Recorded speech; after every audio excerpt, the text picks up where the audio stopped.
Pour ne rien manquer, abonnez-vous maintenant. Sud Radio à 7h20, tout compte fait avec vous, Éric Revel. Bonjour Éric. Benjamin, bonjour à tous. Alors l'État va mettre près de 3 milliards d'euros sur la table. Pourquoi ? Eh bien pour produire des semi-conducteurs dans une usine près de Grenoble. Quels sont les buts recherchés ici, Éric ?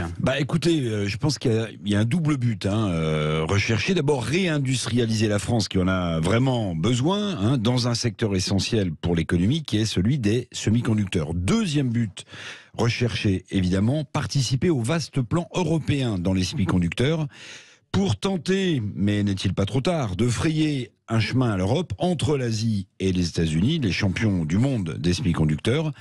L'objectif européen, donc, avec aussi cette usine française de Grenoble, d'ici 2030, c'est d'atteindre 20% de la production mondiale de semi-conducteurs, c'est-à-dire de multiplier par 4 cette production européenne. Bon, le challenge est quand même très ambitieux. Signalons que l'investissement dont vous venez de parler de 3 milliards d'euros et 1000 emplois à la clé quand même sur ce site de Grenoble, constitue l'investissement industriel le plus important hors secteur nucléaire. C'est dire évidemment l'importance vitale économiquement de ce secteur du semi-conducteur. Oui, parce que Éric, ces semi-conducteurs, en réalité, c'est un peu le pétrole de demain. On les retrouve partout. Ils sont devenus véritablement incontournables. Oui, absolument incontournable. Les semi-conducteurs, il y en a dans les machines à laver et la vaisselle, dans les grille-pains, dans les voitures, dans les machines industrielles les plus sophistiquées, jusque dans les objets Internet connectés. Les semi-conducteurs, ce sont le pétrole ou l'élément clé de n'importe quel futur développement technologique. Ces semi-conducteurs sont le nerf de la guerre économique pour de longues années. Donc, vous l'avez compris, entre l'Asie et les États-Unis, l'Europe ne veut pas se laisser distancer. Et cette usine près de Grenoble, avec ses 3 milliards d'euros, contribue évidemment à remuscler l'Europe en matière de semi-conducteurs.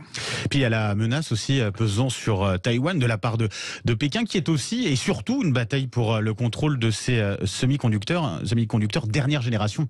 Oui, vous avez raison, Taïwan, lutte pour sa souveraineté et son indépendance face à une Chine gloutonne de liberté, mais Pékin regarde surtout quoi, est avide de quoi d'après vous ? De la recherche et développement taïwanaise en matière de semi-conducteurs.